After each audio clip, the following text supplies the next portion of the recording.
Hello everyone. In our previous class we done the one lab for the MAC address, and we have the basic about the MAC address. Okay, so now what we will do, we will learn some more thing about the process switching and what we can say fast switching and the Ceph. So let me write here and then we will do lab, so you will have more idea. Generally for the router and the layer 3 switch, router and layer 3 switch is doing the three types of switching. Old router is having the process switching,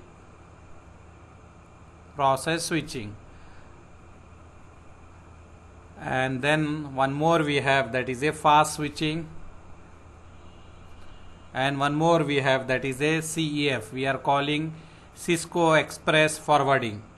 So these three is available in the router, but nowadays this Ceph is by default enabled in the all new Cisco routers. So we are going to discuss what is process switching, what is fast switching, what is Ceph, and how they are working, what are the advantage, what are the disadvantage by using this one. But now if you buy any new Cisco device, this Ceph is enabled, and whenever we are configuring the MPLS, we need to enable this Ceph. If you are using the old router, we need to enable the Ceph. But nowadays ISP is using ASR 9000 series, by default in this model Ceph is enabled, and if you take the new router, Ceph is enabled. So what we are saying, we have three method for the router to look the packet. Generally, see here we have one router. Okay, we have one router, some packet going inside the router and some packet going outside the router. So whatever packet is coming to the router is going to look this packet. He is going to process this packet. Router is going to look the routing table. CPU is utilizing to look the where this packet need to go. Do we have the route in our routing table or not? So we have three methods to perform this operation, looking the packet and checking where this need to forward the packet. We have three methods. We have process switching, fast switching, Ceph, Cisco Express Forwarding. These three methods we have. But now we are using Ceph only because Ceph is involving the hardware, that is hardware is involved compared to the software. So CPU will not have the load if we are using the Ceph. So we are going to look what are the process switching, fast switching, Ceph also. Now remember, in the all new router by default Ceph is enabled, and Ceph is good compared to the process switching and fast switching. So now let's go one by one. First we will see what is process switching. Process switching is also known as software switching, and it is small. Okay, this is a slow process. This one is slow process, means it will take time. Whenever we receive any packet, whenever router receive any packet, this packet is going to process by CPU. CPU is going to involve in the packet. So CPU will check each and every packet and he will forward that one in the process switching. That's why it is slow. So what we can say, process switching is primary function of forwarding the packet to the destination. Whatever is packet coming inside to the router, this need to process, need to check in the routing table where this need to forward, and then it will forward that one.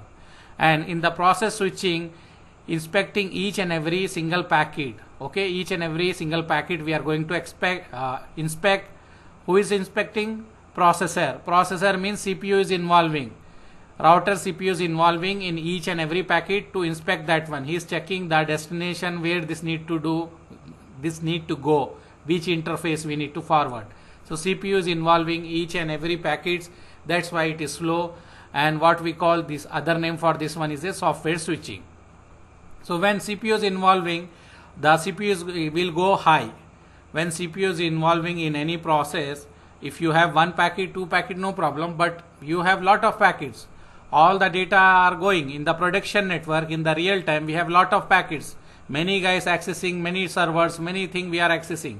So much traffic will be generated, and each and every packet CPU is going to do the inspection for each packet, and he is going to process that one. So CPU is involving in this one.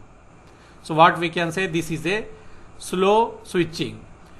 And then what we have, the second one, compared to the process switching, we have one more switching, that is a what we can say fast switching. But before going to fast switching, let me explain you the thing what we discuss here with the diagram, so you will have more idea with the diagram here. Let me minimize little this picture so you can see what we are saying here. See here, the packet whatever is coming here, okay, going inside to the router, okay, and CPU is inspecting that one and checking that one where need to forward, and then again he is forwarding, that is going outside. So this one CPU is personally involved in that one, okay. CPU is personally involved in process switching, and whatever packets are going into the router, that is known as ingress interface, that interface is known as ingress interface, and the packets which are going outside, that is known as egress interface. So now we will see the other one. With this diagram, what we understand CPU is there, that is a processor. He is going to involve for each and every packet in the process switching. And we will discuss what is RIP also. RIP is nothing but routing information base. In simple words, if you want to say what is RIP, RIP is nothing but routing table. Whenever we are checking the routing table, if you write show IP route, whatever routing table you are getting, that is known as RIP. Okay, so this one is a RIP. I can say this is a RIP. Okay, routing table is nothing but routing information base. We are calling this one as a RIP. Let me check, someone want to join. Okay, so now what we have idea, RIP is nothing but routing table. Now we will look for the second thing, that is a fast switching. Fast switching is also known as route cache. In this one, what we are going to do, we are going to cache this one. So in this scenario, same thing we will have the packet, it will go inside and then it will go outside. But here what we will do, example, if someone want to go to youtube.com, okay, this packet will come here, it will go to the CPU. CPU is going to process this one, he will check and he will forward to that interface, particular interface, and that one is going to store in the cache, fast cache. It is going to store, means it will store that if anyone want to go to abc.com, then we need to forward the traffic to particular interface. Example, we need to forward the traffic to this interface. So this detail is going to store in the cache. So what I am saying, let me repeat again. What we are doing this fast switching. In fast switching, what we are doing, first packet whatever is coming, it will go to the CPU. CPU is going to involve and he is going to do the inspection, he is going to process that packet. After that, when he process and he send the packet, he will send one copy to the fast switching. Fast switching is going to store in the cache.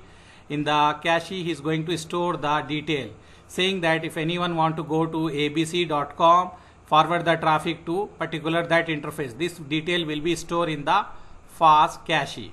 So second time, if any other guy want to go to the same destination, it will first check in the fast cache. If this information is stored, they will not disturb the CPU, they will not send any information to CPU, they will just forward by seeing the cache. It will go like this, it will not hit the CPU. But if we don't have the information in the fast cache, then it will go to the CPU, and CPU will process this one and he will forward that traffic and it will send the copy, it will store here, so he will have that information also. Example, a user ABC want to access the youtube.com, okay, youtube.com he want to access. So first time it hit the CPU and then it is stored here. If the user XYZ want to access youtube.com again, it will not go to CPU, it will go to the first he will check in the cache, this information is present, yes it's present, then it will go directly to that interface, it will not disturb the CPU. But example, if you have another user, example admin or any user, he want to access the facebook.com, then it will check in the fast cache. If it is not available here, then it will go to CPU, he is going to process that one and he is going to forward that traffic and he will send that detail to fast cache. So again, if any user XYZ, if XYZ want to go to the facebook.com, it will come, he will check in the fast cache. If it is available, he will forward. If it is not available, he will send to CPU. But we have that information. So what we are saying, first time CPU will involve. After that, he will have the record. If new request is coming and if we don't have the record in the fast cache, it will go to the CPU. But this process is good compared to the process switching, because in process switching, each and every packet is processing by processor in the process switching. So compared to this first one, the second one is good, that is fast switching is good compared to the process switching. Now after that we have one more that will be very good compared to this both. That is nothing but what we call Cisco Express Forwarding. Cisco Express Forwarding. Ceph. We are calling this one as a Ceph. That is Cisco Express Forwarding. In this one, what we will have, in this one, whenever we have the routing table, they are going to create one hardware table, that is one more table. In that one, they are going to store the all routing table as well as the ARP table. Let me show you. If you see this diagram, you will understand. So now we are discussing the Ceph, Cisco Express Forwarding. In this one, what we will have, this is the traffic coming inside, this is going inside. We have the CPU. When we configure the routing protocol, when we assign the IP to the interface, when we configure the routing protocol, all the routing table will go in the Feb. We have two more table now. In the Ceph, we have two more table. One is Feb and another is a urgency table. We have these two table. This is Feb, we have urgency table. So what we will have here, whatever the routing table we have, one copy will come in the Feb. And in the adjacent table, we will have the ARP cache information. Means layer 3 information we are going to store in the Feb table, and layer 2 information we are going to store in the adjacency table. So whenever we have any traffic, it will come here. It will not disturb to the CPU. It will not hit to the CPU. It will check in the Feb and it will check in the adjacent table. So here CPU is not involving. So this technology we are using nowadays. If you want to disable, we can disable also, but don't disable in the production network. Okay, so here CPU will not go high. So we are going to check this one, how we can do this lab and how we can verify that one.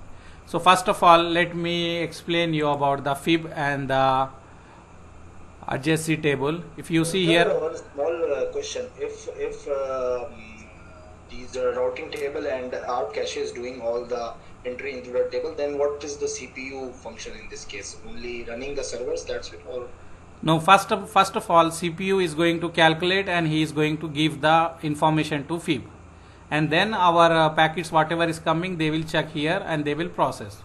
But location he is calculating first time, he will do the CPU. okay. So now what we will do here, we will say here, first of all we will say like Ceph is having two table, that is two main component. We have Feb and we have adjacency table. Feb stands for forwarding information base and we have the adjacent table. So what we are saying, we have two things, Feb and the adjacent table. This is also important. In some interview you will get the question, Ceph also known as topology based switching. This one remember, they are asking what is topology based switching. So you need to explain. We have the Ceph, in that one CPU will not hit. We will have the Feb as well as we have the adjacency table. All the traffic whatever is coming, they will look the Feb table and it will forward. It will not disturb the CPU. So in the Feb what we will have, as we discussed, we will have the routing table. I mentioned here all the routing information whatever we have, it will store in the Feb. That is a routing information base. Whatever the routing information we have, it will store in the Feb. And then we have the adjacency table. As we discussed just now, in the adjacency table we will have the layer 2 information, MAC address as well as the ARP. That information is going to store in the adjacent table. So we will do one lab. So when we do the lab, you will understand more clear about this one. If you see here, what we will do, IPsec we will use to enable this one globally. If you want to enable, if you want to disable, we write no IPsec. And if you want to disable the cache, that is a second one, as we are saying fast switching. If you want to disable, we will write no IP root cache Ceph. So we will see this one. Let me do one lab so you will have more idea. So what we will do, we will take 3 router and we will create some interface like loopback we will use, and we are going to ping. So let me show you this one how we can do. First of all, I will show you here, then we will do that one.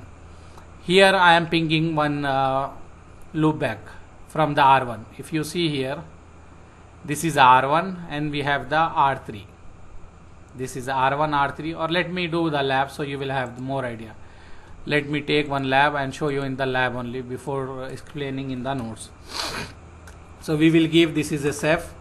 I can take 3 router. Let me take this router. I will take 3. I am taking the old model, so all 3 technology will be available here. If we take new, maybe the first one will be not available in the process switching. So now what I am doing here, we are taking 3 router. I will connect from fast Ethernet 0x0 to fast Ethernet 0x0, and here from the fast Ethernet 0x1 to fast Ethernet 0x0, and I will enable the ports here. We will keep here this one, we will keep here this one, we will keep here this. And now what we will do, I will create some loopback here, and we will define the IP schema. Let me write here IP schema. We are going to use in between this router 192.168.12.0. we are going to use in between this. 0 means this router R1 will have the 1, this router will have 2, and here we will use in this place, we will use 192.168.23.0 means here we will have 23.2, here 23.3. that IP schema just we are using for lab purpose. So we will assign the IP, and I will do here, I will create the loopback also. Let me create some loopback here. I will write here like 3.3.3.3. we will take this one, we can say this is a loopback 0 or any loopback. I hope all guys know what is loopback. Imagine this is a LAN network. Okay, this is a LAN network. Loopback, if I want to take one switch, I connect PC, I can do this way also. Let me show you. See here, I will take here one switch.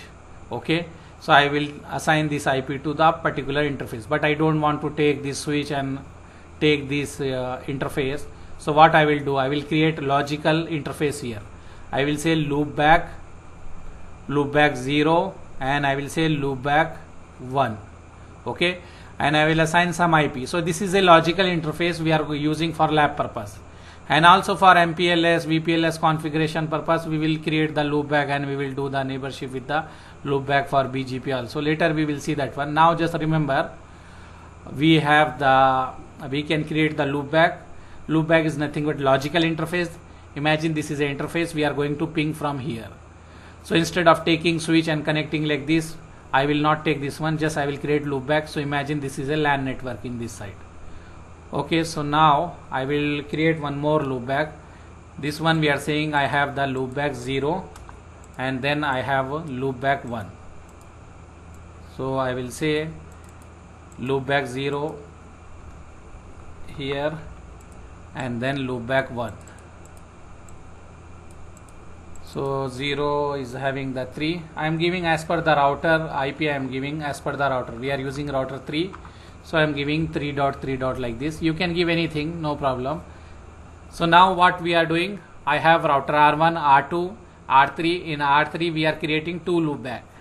Okay, and we will make the connectivity between them. What we can do, we can define the routes, static route we can do, or dynamic route. Anyhow, let me write some basic configuration for this one.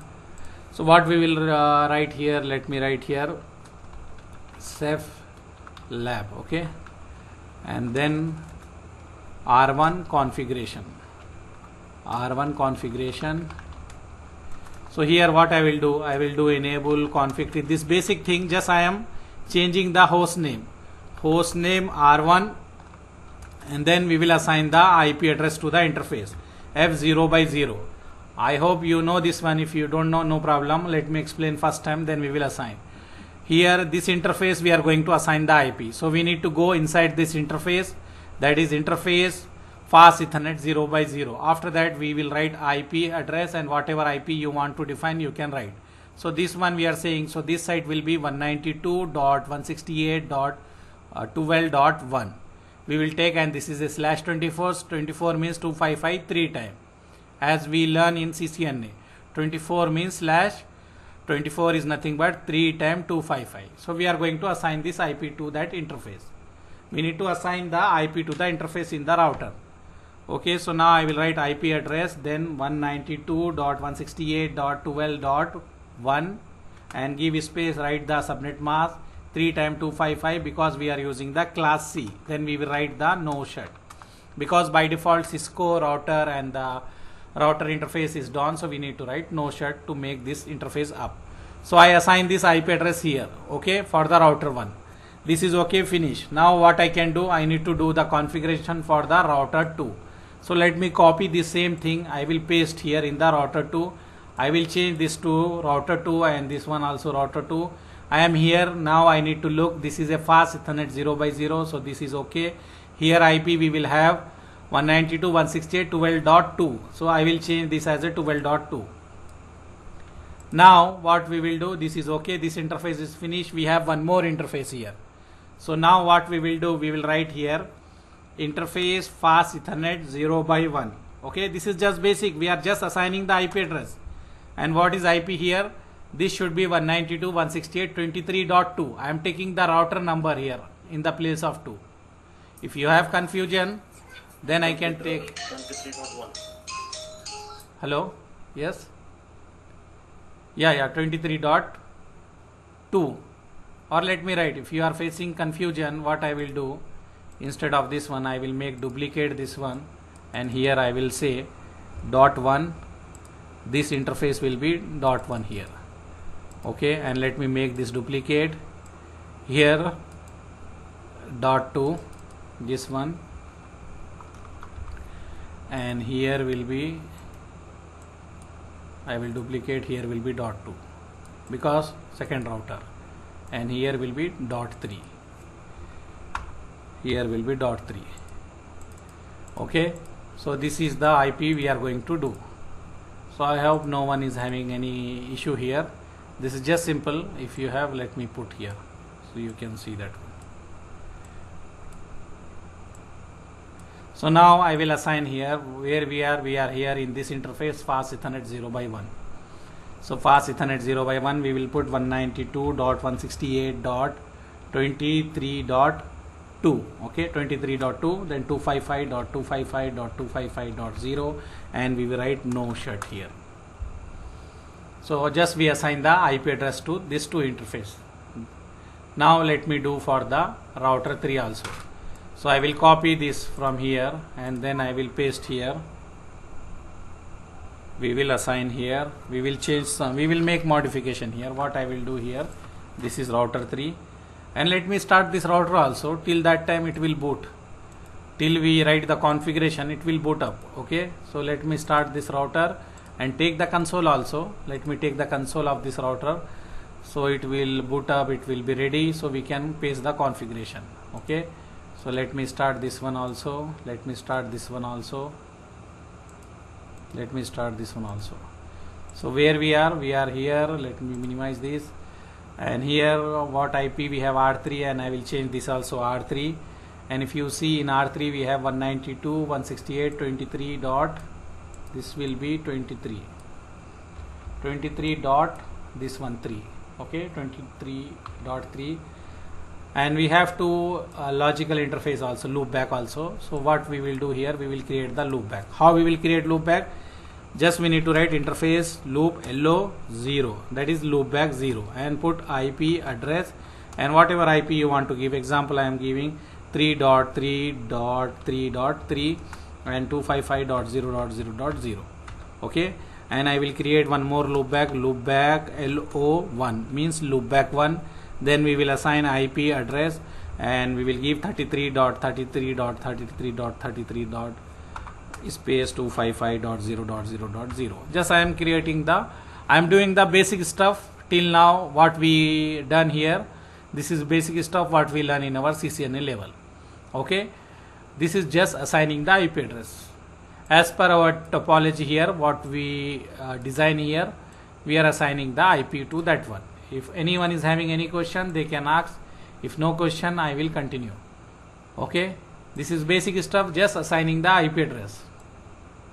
Just assigning the IP address.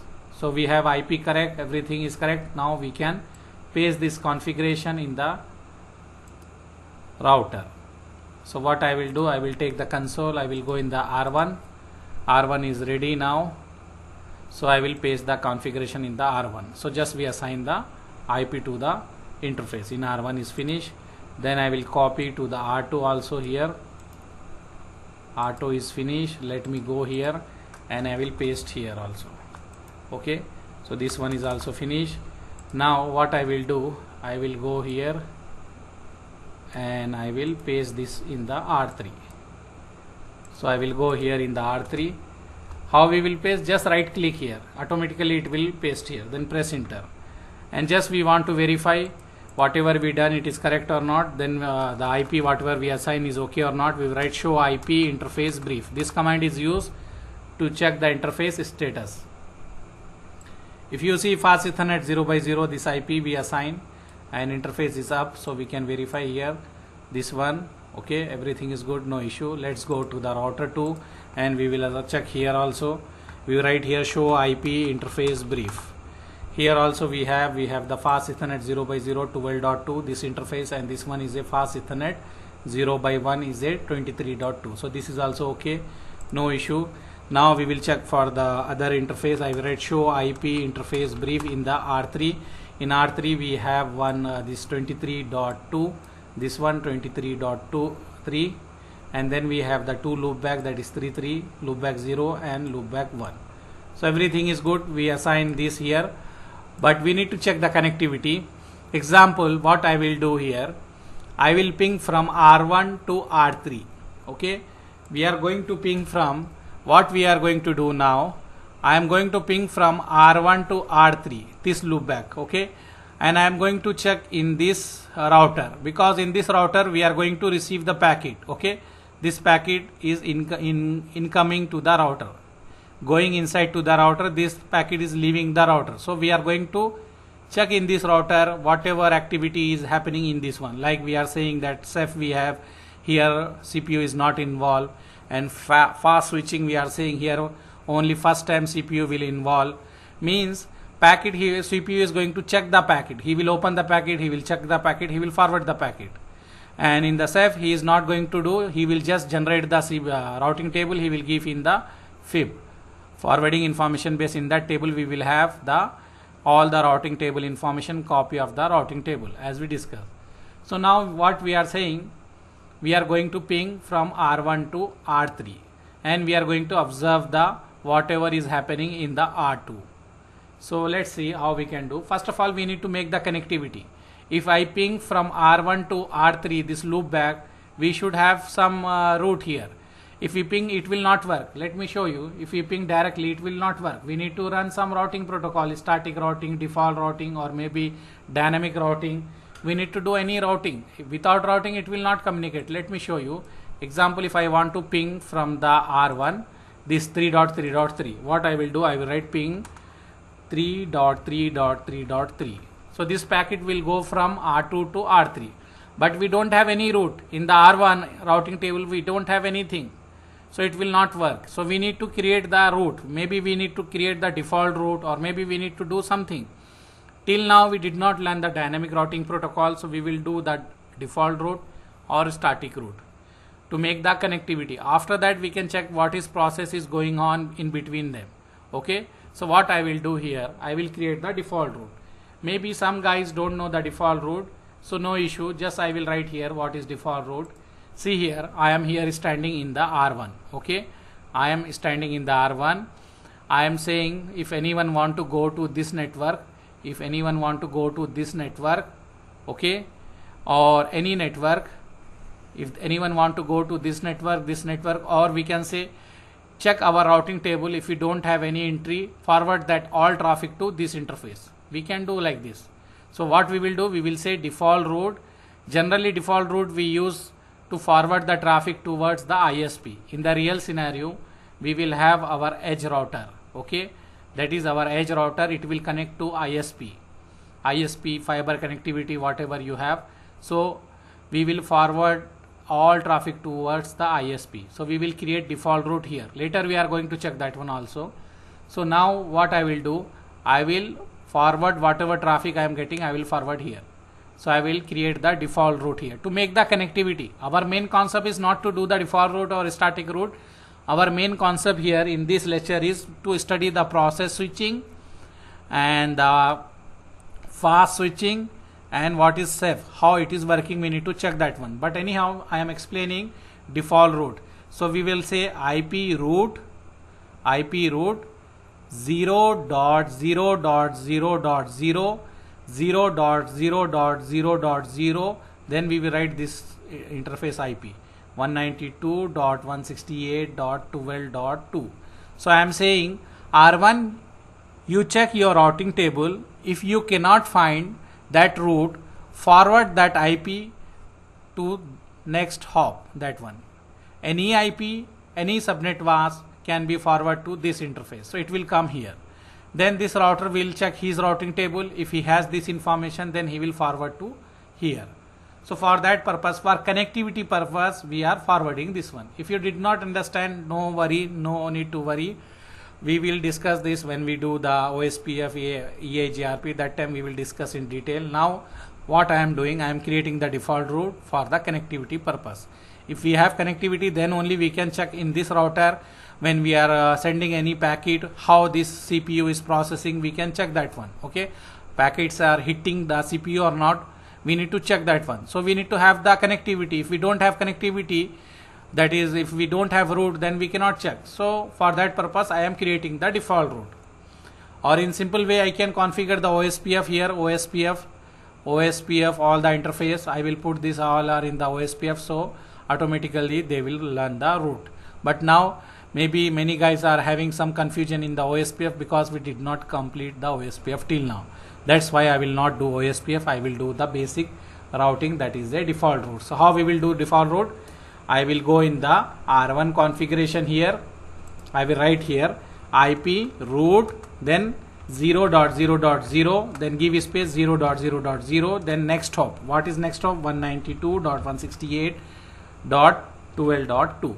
Okay, this one we will put in the R1. And in R2, if R2 want to go here, okay, from R2 we want to send the traffic here. So what we need to do? We need to do some configuration in R2 also, because R2 also don't know about this. If you want, I can check here. See here, I will move this up. First of all, let me show you routing table here. Show IP route. We write show IP route to check the routing table. If you check here, I don't have any entry here. Only I have directly connected. Only I have connected interface. Whatever is connected to me, I have only that entry. This one only. This entry I have in my routing table. I don't know about 3.3.3 and 3.3.3, 33.33.30.3. I don't have any information in my routing table in R1. That's why I wrote this one. Okay, so if I don't have in my routing table, I will forward this all information to this router. So I will copy and paste this one. So now I will put this default route. After putting default route, if I check the routing table, show IP route, I will have the entry in my routing table. What entry I am getting? If I cannot find anything in our routing table, then what the router duty is to forward that traffic to this interface here, this one. Okay, so it will come, packets will come here. Then R2, what is R2 duty? Let's see, R2 is having any route for 33.33. No, we don't have anything. We have only this one. Whatever R2 is connected directly, he has only that entry. So we need to create here also. We need to create some route here also. So what we will do, we can write here route also. I can use the static route. I will write IP route 3.0.0.0, then I can write 255.0.0.0, and then next hop is this one. So I can write here 192.168.23.3. Okay, let me repeat again what I am saying here. I check R2 routing table. Okay, I check R2 routing table. I don't have this entry in my routing table because packet will come from here to here. And this guy don't know anything about this one. How he is going to forward? He cannot forward. So we need to create the entry for this guy. So what I will do, I will write IP route. I am doing the static route here. IP route. If anyone want to go to 3.3.3 with the subnet mask 255.0.0, forward that traffic to this interface I am saying, because this guy know, this one is directly connected to this guy, so he know about this information. So if we forward the traffic here, he will take care about this one. So now what we will do, IP route 3.0.0 255.0.0.0, and then this next hop, so he know about this one. Same thing we will do for 33 also. So what I will do, I will copy this thing from here to here, and I will paste again here. Let me paste here, and I will change this as a 33. Okay, instead of this one I will write 33. So what we are saying, 33.0.0, I am writing network ID. This is a network ID, subnet mask, and the next hop. So same hop. So it will come here, and when it will come here, okay, when the traffic is coming from here to here, then traffic is coming here to here, we are pinging. So traffic is coming here to here, but this guy need to reply also. Okay, this guy need to reply from here to here. This guy need to reply. If this guy don't know anything about this network, how he can reply? So for that purpose we will create default route also. We will say, if you want to send any information like to this network, just forward everything here to this interface. So we will write one default route in R3 also. So what I will do, I will go in the R3, I will write one default route here. What I will write, I will write IP route, and then I will write 0.0.0, then 0.0.0, and then we will write this interface IP 192.168.23.1. This is 2. So I will write 192.168.23.2. Okay, so what we are doing, just we are creating the default route, because R3 should know the route. He should know where he need to reply. If he don't know, we will not have the connectivity. We need the reverse routing also. Okay, so this guy will forward the reply to this one, and this one will do that one. We need to monitor only here. So till here it is reaching or not, we are caring about that one. So now we have the default route. So let me paste this default route. I will copy this default route. Okay, this is for the R2. Okay, I will go in the R2, I will go in the global configuration mode. Whenever we want to do any configuration, we need to go in the global configuration mode, and we put this entry. Okay, if you want, we will check show IP route. We will have this entry in our routing table. We have two static route. If anyone want to go to this network, also forward here. If anyone want to go to this network, also forward here. So this one is okay. Now we will do the default route in the R3. So R3 will reply back. Okay, so I will go here. I will go in the global configuration mode, and I will paste this configuration. And now let me ping and check, make sure we have connectivity or not. I will write ping 3.3.3.3. Okay, let's see we will have connectivity or not. We have the connectivity. Let me ping the 33 also, because we have the default route, static route, that's why it is working. Before it is not working. So we have the connectivity here. Okay, packets are going from here to here. Let me explain. Packets are going from here to here, from here to here, and coming back from like this way. So we have the connectivity now. Now what we will do, I will go here, I will enable the debug command here. But in the real scenario, do not enable the debug, because it will increase the CPU utilization. So you should not enable the debug command in the real scenario. Okay, but now for lab purpose, what I will do, I will enable here. How we will enable? Why we are enabling in the R2? Why not in R1 or R3? Because here what we are creating the scenario, we are sending the packet, okay, and he is going to reply again. So we want to check whatever packet is going inside and coming outside, we need to monitor that one. So we can monitor here only, because from this router we are sending packet and we are receiving. So that's why we are enabling here in the R2. So we can monitor what is happening inside the R2. So what I will do in the R2, I will write here debug IP packet. Okay, so whatever packets are coming, it will show us. Before it is not showing, background is happening, now it will show. So what I will do, I will ping here. Okay, when I ping here, if you see nothing is coming here, okay, nothing is showing. I am pinging here. Let me ping again. I am pinging both, but if you see here, we cannot see anything. Why we cannot see anything? Because this router is having Ceph enable now. When we have Ceph enable, when we have Ceph enable, it will not hit the CPU. When this packet is going to hit the CPU, it will appear here in the debug messages, we will have that one. But now Ceph is enabled.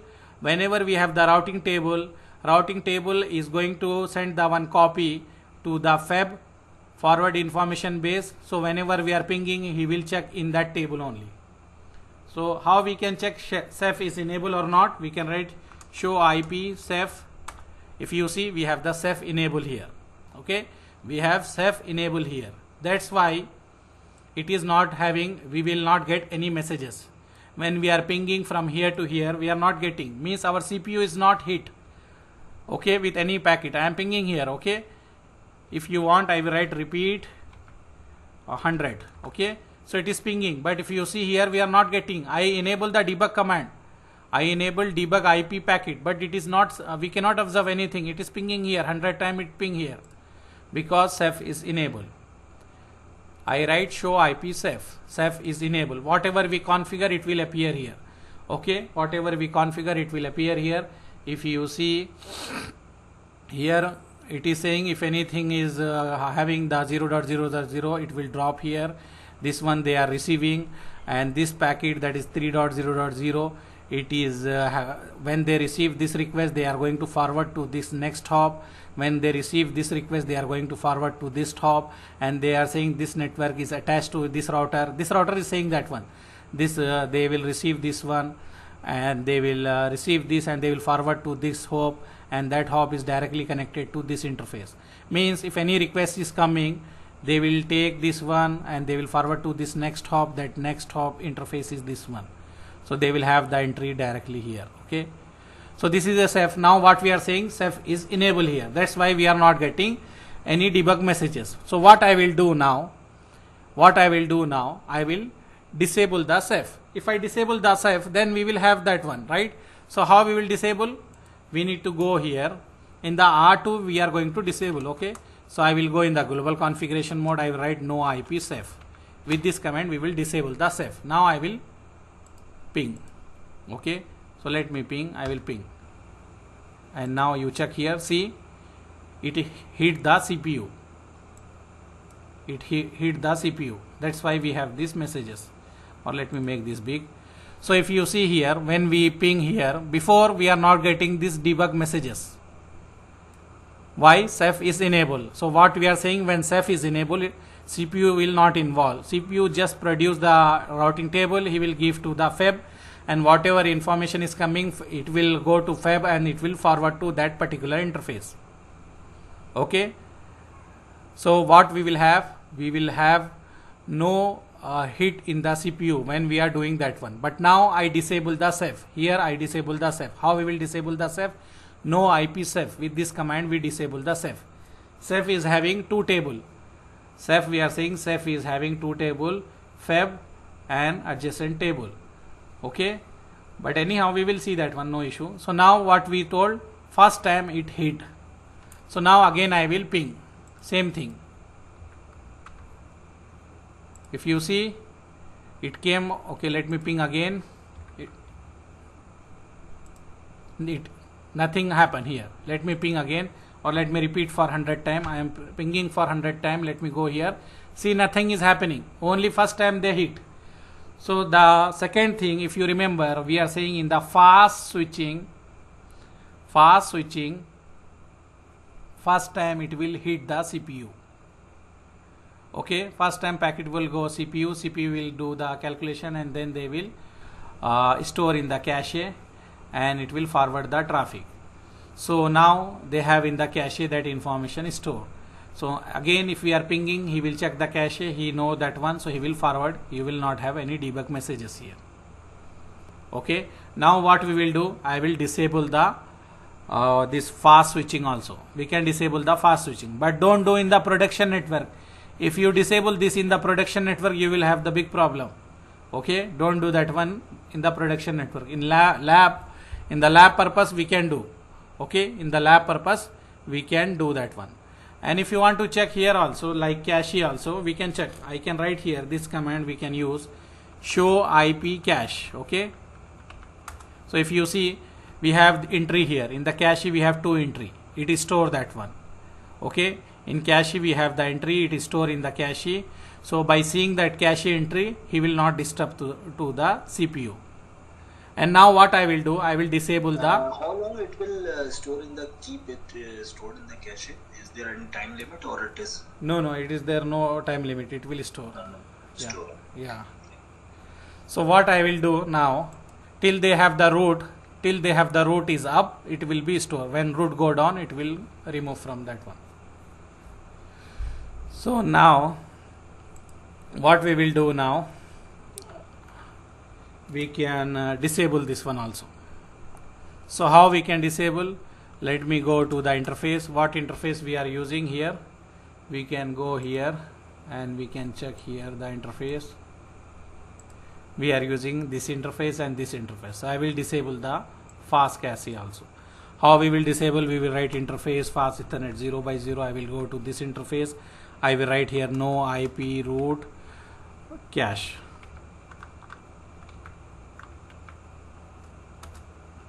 Okay, and then we will go to other interface fast Ethernet 0x1, and then we will write here no IP root cache.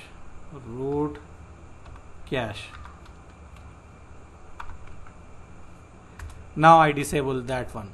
So now when we start pinging, it will hit the CPU continuously. Okay, what I done, just I go to that interface, I disable that one.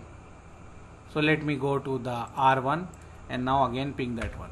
And if you ping here, you will see all you will have that one. Now it is hitting the CPU. So this, in the old routers we have this process switching, but now no one is using the process switching. Everyone is using the Ceph. If you see, all are hitting now. So this one, it is hitting till it ping the 100 time, then after that it will stop. So what we learn here, we have the three. First one, we have the process switching, and second one we have the fast switching, it is going to cache that one, and then we have the last one, Ceph, it will not hit the CPU. Okay, so with this one we understand this one. So let me write the command what we wrote here. If I want to disable here, how I can disable? I will write u all, so I can disable that one. If I want to undebug, we will use the u all. Anyhow, let him ping till 100 packets finish, it will show that one. So what command we use here? In the configuration I will write here, so later when you do this lab you will have that record. In R1 we go, first of all in the R1 we ping. Okay, ping any packet like 3.3.3, or we can write the ping 33.33.33. And here let me write here something, so you will not mix the configuration and that one. And here what we will do, we will write the debug command here just to enable to see that packets. So what we will write here, debug IP packets. And what else we write here? Let me check what else we write here in this place.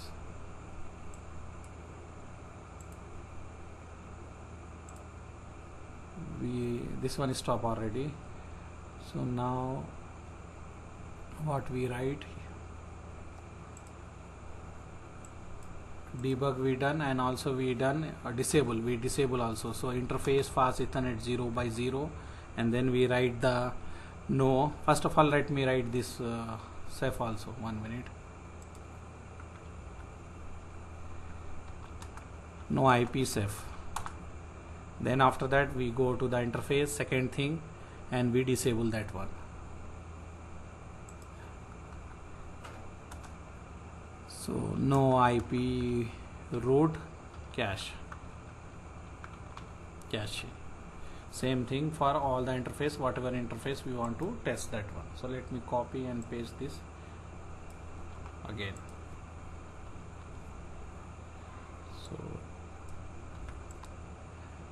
So this one we use. Okay, so this is only the configuration which we use. So let me stop this.